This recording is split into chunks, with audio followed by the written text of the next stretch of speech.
Hi there, this is an introductory video about how to use the Julia plugin with IntelliJ IDEA. Actually, it's compatible with all JetBrains IDEs like PyCharm or Golang, so feel free to choose your favorite one. This plugin is work in progress, so some features are partially implemented like the repo support and the debugger support. So if you want to provide some feedbacks, you can go to issues and create new issues. You can go to pull requests to contribute to this project. You can also talk to us in Gitter, so we can hear from you. We're happy to hear from you. So let's get started. To use the plugin, we need first to install it. So we start the IDE, go to plugins, and go to marketplace, search for Julia, and we see what we want. We download it, and then restart the IDE. This will install the Julia plugin for you. Then we can configure the Julia things in settings. We can see that it detects a Julia executable automatically. It will also detect the Julia version and the base path for you. These two configurations are not important right now in the recent version, so you can just ignore it. Now we can create Julia projects. You can see that it's automatically filled here. You can rename your projects.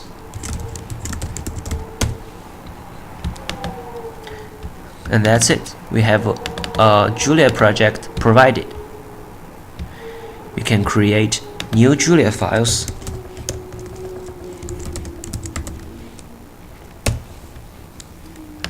It will add some comments for you. You can start typing. You can say hello world. We can press Ctrl+Shift F10 to run a file. After you first run a file, you can rerun it with Shift and F10. You can see the shortcut here. It will run the command with the Julia executable we've just provided, and with lots of command line flags to run your Julia file. We can change the flags by clicking Edit Configurations, and we can change the optimization level. So it's originally 3, but when we rerun, it becomes 0. So let's change it back because we want optimizations, right? We can also define functions and implement the function body. And if the function is very small, the IDE will tell you that function with only one statement can be converted into a compact function. This can be done by clicking Alt, Enter, and Enter. You can see the shortcut here. And you can have completions for the functions. You can call it multiple times. You can jump to definition by clicking it, and when your cursor is put on a function, all the references will be highlighted. You can also find usages. It will jump to all the usages of a function. You can also see error messages in the terminal. You can jump to the definition, the points of the stack trace by clicking the links in the error messages, which is very nice. There are some experimental features like repo and debugger support are work in progress. The debugger might be introduced in the next version, but we can take a look at the repo. The repo depends on the Python library called matplotlib, but actually we don't need it. If we don't have that library installed, we will see a lot of error messages but that won't affect our normal usages of the repo. This is the error message I've just told you. Don't worry about it. We can still use the repo as we like. You can see that it's working, right? We can also have completions here.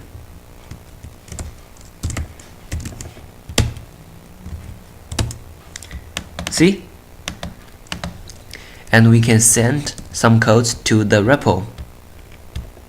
We can use right click, send selected to repo. We can also use the shortcut Alt F5.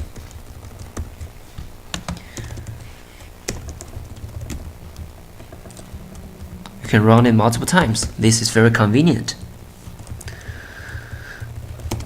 We can also have document strings for functions like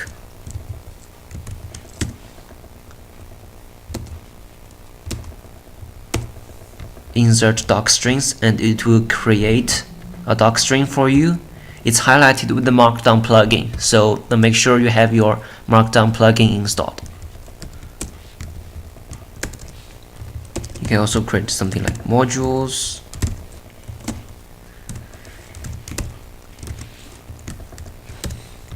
And you can also create a file that is already a module. It will add some codes for you automatically, and the icon for modules will change because there's only one module in the file and there's nothing else. If we add something else, it will become a file, and now it's a module.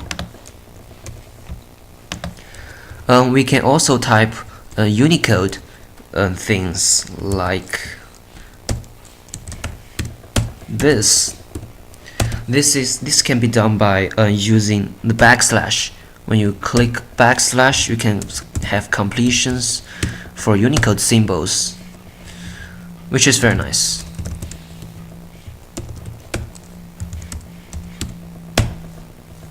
Can also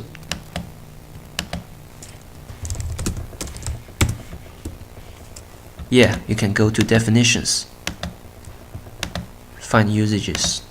Well, there's something not working. Maybe due to the Unicode support of IntelliJ IDEA.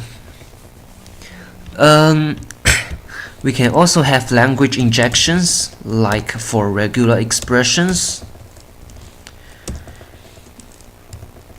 Julia has regular expression literal support, and we have also got some nice features for it. It's highlighted as regular expressions, and you can check regular expressions by using built-in feature of IntelliJ IDEA. We can also have regular expressions support in normal strings simply by injecting regular expression to it, and all the features will work for it too. We can also have something like Json support.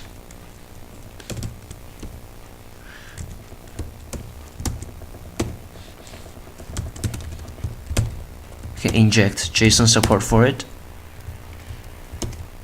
and now we can see Json highlights and Json error messages. This is also very nice.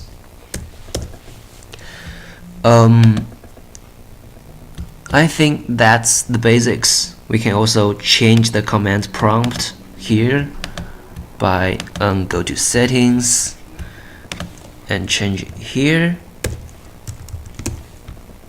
and we restart the repo.